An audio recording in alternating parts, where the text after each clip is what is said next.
So when we talk about Prophet Muhammad sallallahu alaihi wasallam, we say, وَأَنَّ مُحَمَّدًا عَبْدُهُ, he is the servants of Allah. And that's what happens on the day of resurrection, Yawm al-Qiyamah, for the Shafa'ah, when he is going to intercede. When he's going to intercede, he will not intercede immediately. What will happen? He said, I will come and prostrate before the throne of my Lord. The Prophet will come and make sujood under the throne of Allah. And he will praise Allah. And Allah will inspire him and will teach him many praises by which he can glorify and praise Allah. And then it will be said to him, now raise your head and ask, and your request will be granted, will be guaranteed. Now, after you manifested, after you showed your gratitude, after you showed your servitude, that you are a real servant of us, Allah Azza wa Jal, now you can intercede. Are you following? So that's, first of all, he has to prostrate for Allah before his Lord subhanahu wa ta'ala, Prophet Muhammad. Then and only then he will be entitled to intercede. Is this clear to you? This shows he's Abdullah, because we accepted him as the messenger of. Otherwise, we will be contradicting ourselves. I testify you are the messenger of Allah, but I will not follow what you are saying. See, it is a contradiction. How he is the messenger of Allah, and then you don't follow him, or you don't accept what he says? You contradict yourself. Are you following? As a matter of fact, you violate this testimony. If he is the messenger of Allah, then you have to believe him. That's why Abu Bakr as-Siddiq radiallahu anhu, when the Prophet ﷺ, he went on the night of Mi'raj, Isra and Mi'raj, he went to Jerusalem and then to heavens, to the seven heavens. When he came back,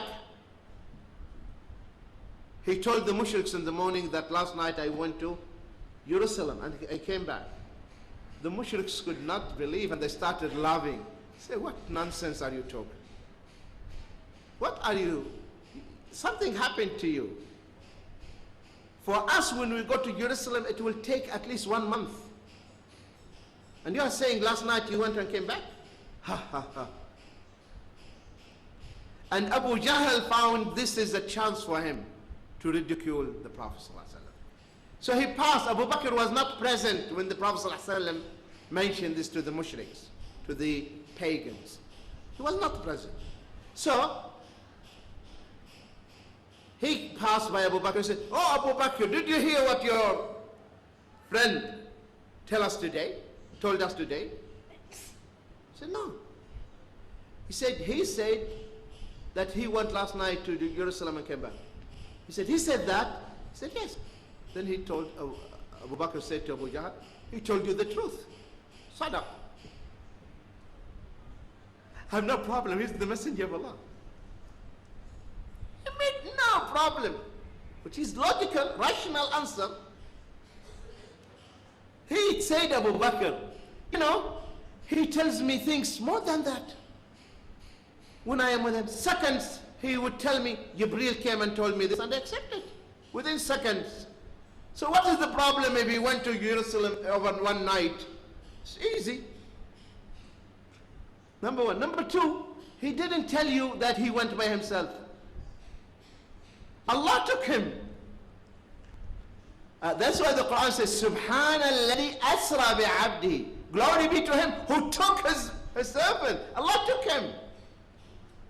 And he provided for him the barak, the winged horse. The winged horse. At speed like the speed of light. So fast. So what's the problem? What's the problem? Nothing. Allah took him.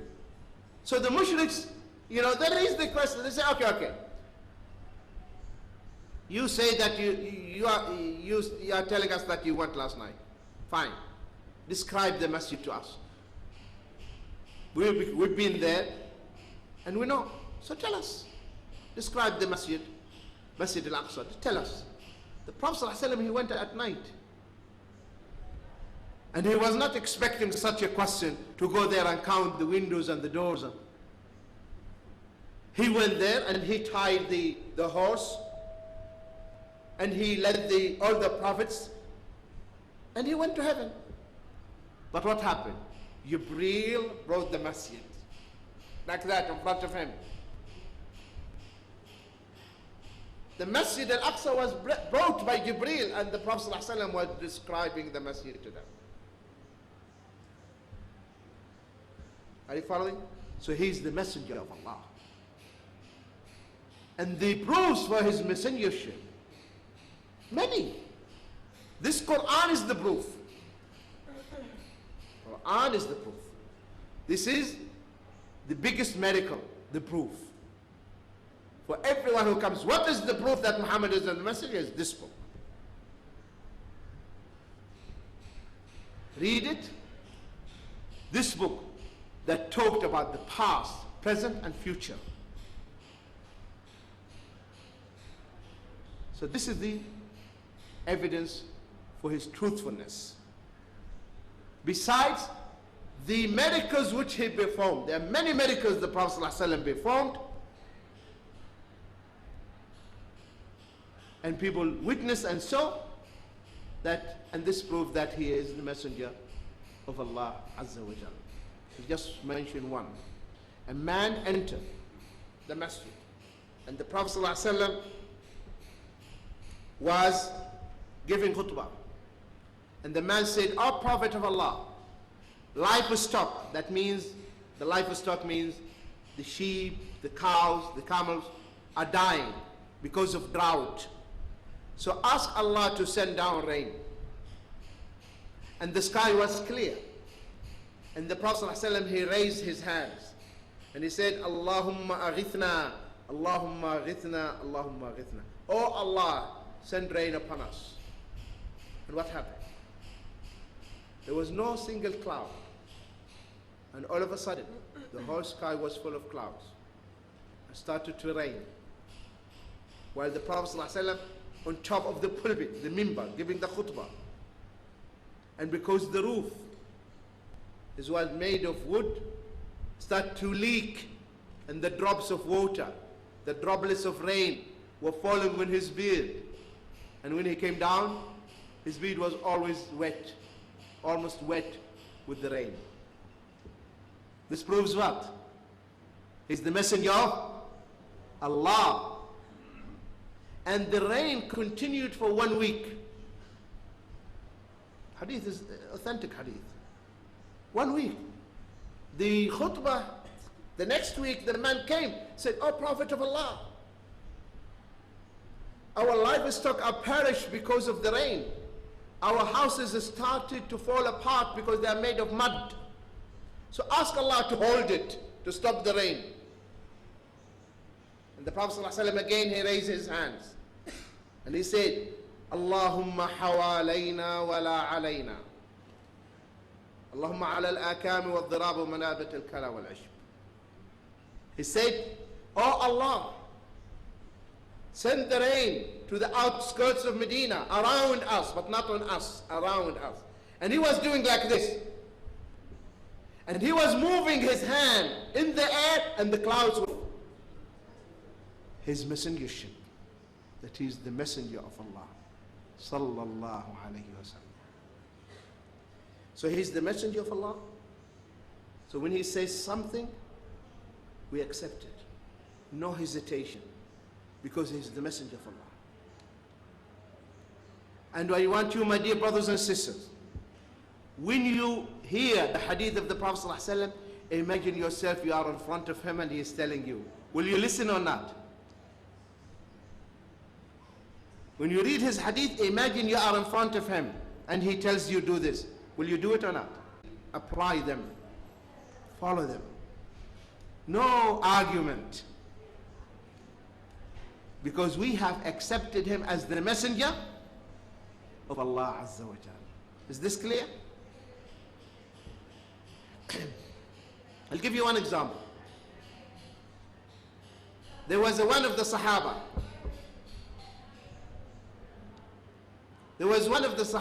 His name was Julaybib. Julaybib was not good looking. So the Prophet ﷺ told him, go to the family of so and so, family in Medina, Ansar, from the Ansar, and tell them, the Prophet tells you, get me married to your daughter. So the Prophet ﷺ, he chose Julaybib to be the son-in-law for this family. Are you following? So he went to the family. The husband and the wife, they were discussing.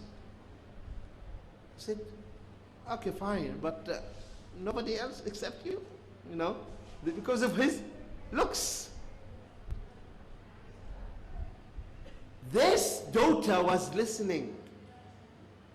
She said, what are you discussing?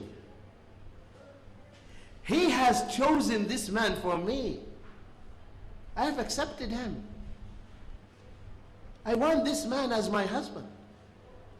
Because this man was chosen by the Prophet ﷺ. So he must be a good husband for me.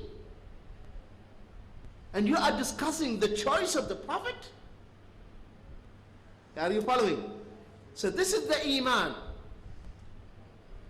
Something the Prophet decided for me. That's it. I have no choice. And it must be the good choice. See, imagine the Prophet ﷺ tells you, I have chosen this for you. Will you accept it or not? Subhanallah. This is his choice for you. So always remember that he is the servant of Allah, so we should not go to the extreme and worship him like the Christians did with Christ. So he's the servant of Allah. Unfortunately, some Muslims, may Allah guide them, they also go to the extreme. And they say, Prophet Muhammad, he knows this unseen. He knows the ghaib. Prophet Muhammad is made of light. Prophet Muhammad comes. What is this? Who told you this? Who told you he's light? The Quran says that he's a human being like you.